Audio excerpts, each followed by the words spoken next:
do the face for Remedy Games. No. What was it? For what is it? For Remedy Games. No, I don't know that Alan one. Wake. No. Oh my God, you look just Really? like Alan Wake. I'm gonna look that up. Yeah, look it up. Look it up. I Yeah, swear yeah. to God. I was like, wait a second. I hope I don't look it up and go like, oh, no. No, just kidding. I'm just kidding. The video game, like, the technology now is getting insane. Oh, interesting. I'm going to check that out. Check it out. I will. But so first, congrats. Thank you. This is an adaptation that was relatively faithful to the book, the first one, and then now you're doing a prequel series. Yeah. How did the idea come about? How true is it to your books, being that you have 6 books, I believe? There is the 8th one comes out in October. Wow, 8. Yeah. So what are you working off now for the source material for the prequel series? So this one, it was very freeing to have it not tied to a book. Characters tied to a book, which gives you a destination where to end up, but they're essentially their backstories totally free. So you have all this creative freedom where you don't have to think about, oh, this isn't like the book. Someone's going to open the book and just say this is different, this is different, this is different.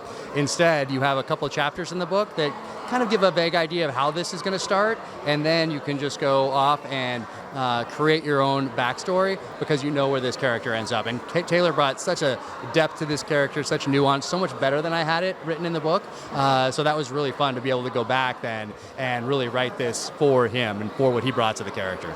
And how was it working with David so closely on this, and how much creative freedom were you allotted, being that you wrote the books? Yeah, so it's such a team. When it's the books, it's just me in a room by myself. And then this is such a team process. I didn't realize that exactly how much of a team process this was going to be until I really learned that first season. And then in this one, Dave and I got together, David DiGilio, the showrunner, we created this one, had Jared Shaw and Max Adams beamed in and got to work on this together. So it's really been everyone's best idea, and it's always best idea rises to the top. And there's no egos involved. It's all about making the best show we possibly can. For people who are investing time with us, they're never going to get back. So that's something we take extremely seriously, and I could not be more excited for how this turned out. And I love that I got to meet with some of the stunt team, learning how much of this is actually like practical.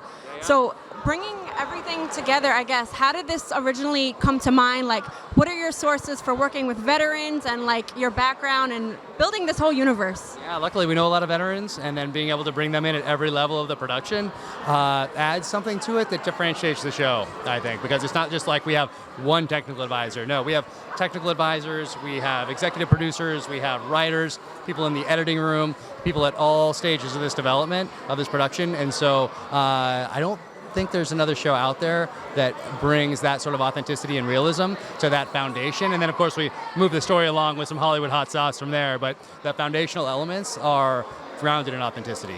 I was just going to say, that's what makes it feel truly authentic.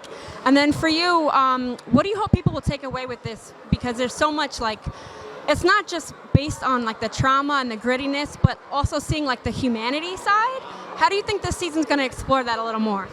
Yeah, so that's what's so much fun about doing this, especially with an actor like Taylor Kitsch, because he can really bring that. You feel it, you see these things through his eyes, you feel his pain, and in this case, you happen to know how it ends, which is really interesting. You're not wondering how it ends, but instead you're wondering, like, how did he get there? And then you get to see that transformation over the course of this season and hopefully others to come. Awesome. Thank you so much. Pleasure, and congrats on the series. So nice to meet you. Take care.